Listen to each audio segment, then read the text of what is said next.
Hi guys, welcome back. This is Sean from PlayByPause, and today we have a new lens in our hand, the Sony 50mm G Master F1.2. And my question is this the perfect 50mm for a Sony mirrorless camera? And how does it compete with others?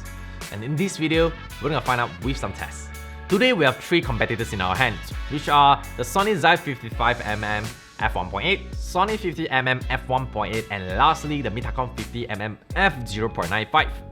Unfortunately, I do not have the Sigma 50mm Art and the latest Sony 50mm F2.5G, so I couldn't include them in this test, so bear with me. Today we're gonna break down the test into three parts. First is the ergonomic and design, second is the performance, which includes autofocus speeds, autofocus sounds, and also smoothness of the manual ring. And lastly, image quality, which includes sharpness, bokeh, chromatic aberrations, flare, and also vignettes.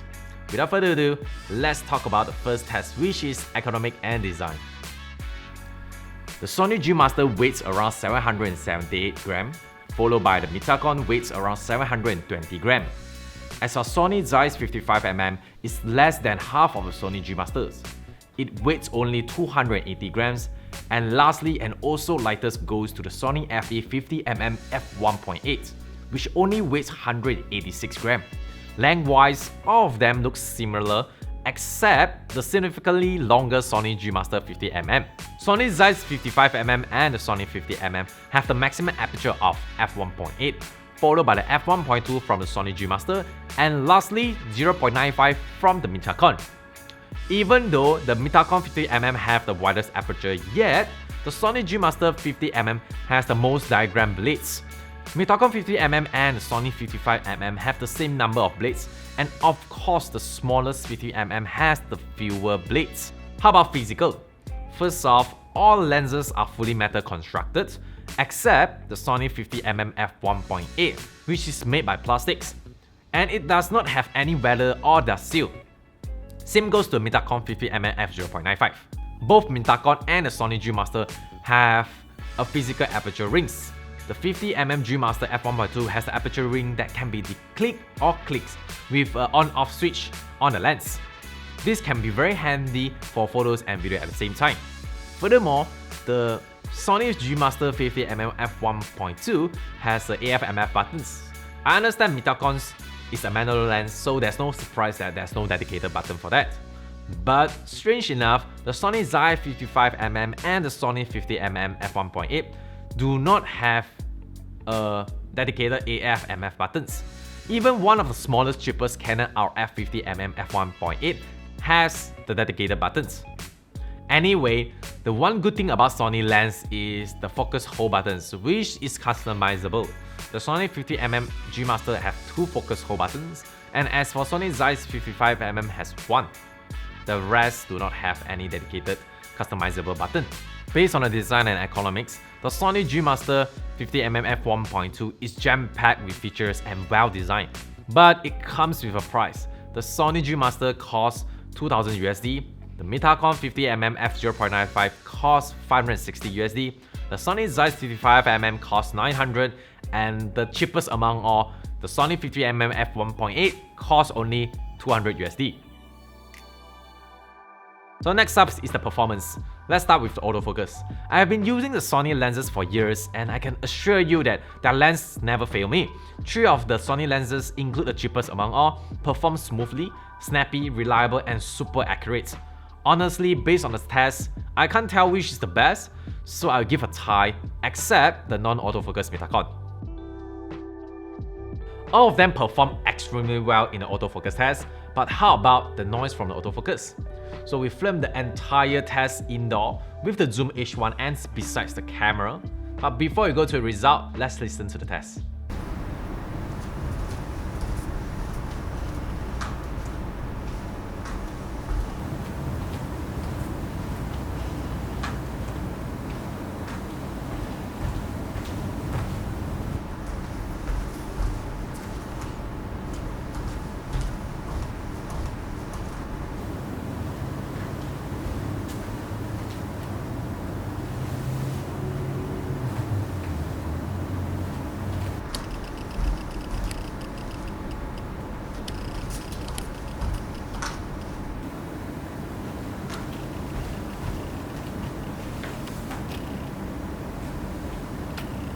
As for result, there's no surprise that the Sony G Master performed extremely well. Same goes to the Sony Zeiss 55mm.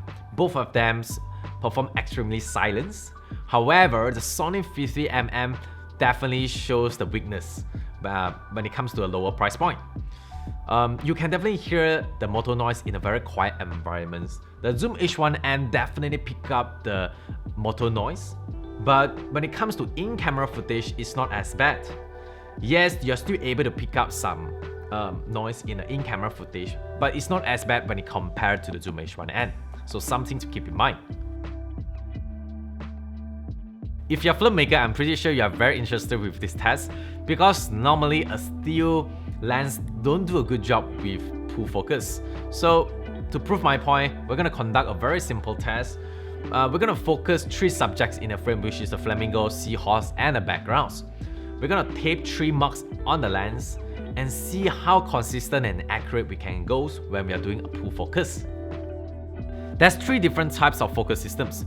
The traditional magnetic systems used by Mitakon 50mm, which is a very direct connection between the focus control and the lens elements, and this is why the Mitakon get a very consistent result. As for the Sony Zeiss 55mm and the 50mm, they both use focus by wire. So instead, the control tells the camera's internal control and motors to move the lens elements. This causes the inconsistent results, since both of them are kind of acceleration based, which means the focus points changes according to the speed of how you turn your ring. Lastly, the very interesting one, the fly-by-wire for the 50mm G Master. Surprisingly, it's very similar to the mechanical focusing ring. The distance of the focus shift is directly proportional to the speed at which the ring is turned, which is how a manual ring is supposed to operate for a video. The linear response MF assures the focus ring responds directly and linearly to subtle controls when focusing manually. Overall, the Sony G Master F1.2 was just outstanding. It performed extremely well, have a very solid build quality. But when it comes to a more bigger and bulkier designs, you start to wonder whether the image quality is as good or worth for the increase of size and also price. And this is why we go to this image quality test. Before we get any further, I do realize something in the test. 3 of the lenses are 50mm and 1 of it is 55mm. But the Sony G Master 50mm seems to have a wider focal view when it compares to other 50mm. My assumption is the design of the glass element in the G Masters. It seems like the glass element in the G Master lens is closer to the camera sensors when it compared to others, but it's just my assumptions. So I took a further clarifications with the Sony camera specialists. I really appreciate their patience and helps because they took the test even further. They tested out with most of the E-mount lenses, include the Sony A-mount Zeiss F1.4. So special shout out to them. Anyway, these are the photos taken by the Sony specialists. As you can see, all the lenses have slightly different focal view, even though they are all 50mm lenses. The widest 50mm is the Sony 50mm F2.5G lens. At the end, we do not have a very conclusive reason, but our assumptions is like what I mentioned earlier. The nearer the glass element to the sensor, the wider the focal view. But anyhow, it's just our assumptions. If you do know a solid answer, feel free to drop in the comment section below. We are much appreciated. So right now, we're going to start the test from f5.6, slowly stop down to widest aperture. The center sharpness is pretty similar except the Sony 50mm G Master, which is slightly sharper. When we go towards the edge, we start to see some slight difference between the Sony G Master F1.2 compared to others. It's slightly sharper and more contrasty. The worst is the Mitakon 50mm F0.95. It starts to have some ghosting and purple fringing. In f4, all native Sony lenses still hold up pretty well, from center sharpness to the edge. But the Sony 50mm G Master still have a slightly sharper overall. As for Mitakon, it has a more significant ghosting and purple fringing around the edges. In f2.8, all lenses start to introduce some fringing, but sharpness remains similar except the Mitakons. In f1.8, this is when the Sony G Master F1.2 shines. It still has the overall contrast and sharpness from center to edge, which is very impressive. The second place will definitely goes to the Sony Zeiss 55mm, which has a less fringing. Thirdly, the Sony 50mm F1.8, and lastly, the Mitakon 50mm F0.95. In F1.2, the Sony G Master has completely destroyed the Mitakons. There's no competitions between these two lenses. Last but not least, the F0.95 overall is just terrible in ghosting and fringing. Now let's have a look at the chromatic aberrations. You can see there's no chromatic aberrations in F1.8 for Sony 50mm GM.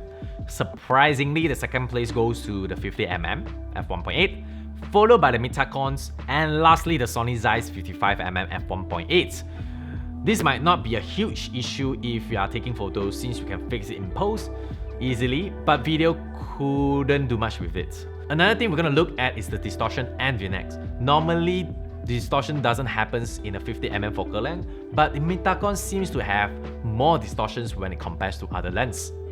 As for vignette, there's no visible vignette in f5.6 for all lenses, but when we stop to f4, surprisingly the Sony Zeiss 55mm shows some minor vignettings around the corners.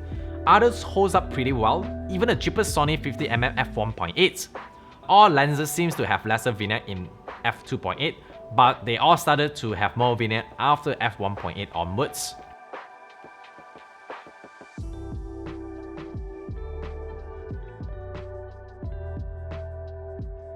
In the bokeh test, all the lenses have a similar results in f5.6, where you can spot some aperture blades in bokeh, but the Sony 50mm F1.8 occurs more.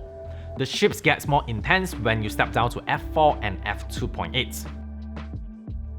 In f1.8, both Sony G Master and Zeiss seems to have a more perfect round bokeh in f1.8. Overall, I think the Sony Zeiss and the Sony G Master have a more clean, pleasant looking bokeh throughout the test. When we step down to f1.2, you can really see how Sony 50mm G Master paid off. The bokeh is perfect at the center of the frame, but you can see some cat eye bokeh at the edge. Follow up from the last test, flare test. We're going to start from f1.8, follow down to f0.95. The flare test can be very subjective because some people might prefer the natural light flare that leaks into the camera. So I will leave this part for you to judge. Personally, I like the softness created by the Mitakons. If you prefer to have a more control or maintain the contrast of your visual, then the Sony G Master, the Zeiss, and the Sony 50mm F1.8 seems to be a better options for you. The Sony Zeiss 55mm have a weird squarish type of flare, which can be very interesting if it's your cup of tea. In f1.2, the Sony G Master seems to retain most contrast and no ghosting in frame.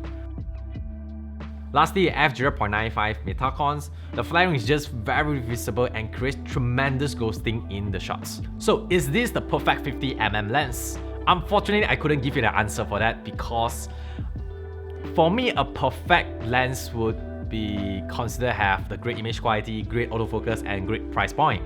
Unfortunately, great stuff comes with a price. But if you can use the Sony G Master in a good use and you don't mind the weight and the price, this is definitely an amazing lens and you're definitely in love with it. The f1.2 definitely gives you a great flexibility and the bokeh is just beautiful. But come to think of it, I don't mind to give up the f1.2 for the Sony Zeiss 55mm. Because most of the time, I think 80% of the time, I would use f1.8 and f2 for my video projects. And I prefer a lightweight lens because I use gimbal a lot for my video projects. As for the Mitakon, it's a heavy lens, same more or less like the 50mm G Master. And I wouldn't bring it for most of my projects. But if it's in my camera bags, I would use it for a more creative or aesthetic kind of projects because the lens creates some unique image that you can't really get it from the digital modern lens. Lastly, the cheapest among all, the 50mm f1.8. That's not the best among all, but it's definitely value for money. It did a pretty decent job, and to me there's no harm for you to bring such a lightweight lens as a backup since it's as lightweight as iPhones. So there you have it. I hope you enjoyed this video and I hope this video helps you to make a better decisions if you are planning to purchase a 50mm in futures. So as always, create and have fun. I'll see you guys in the next video.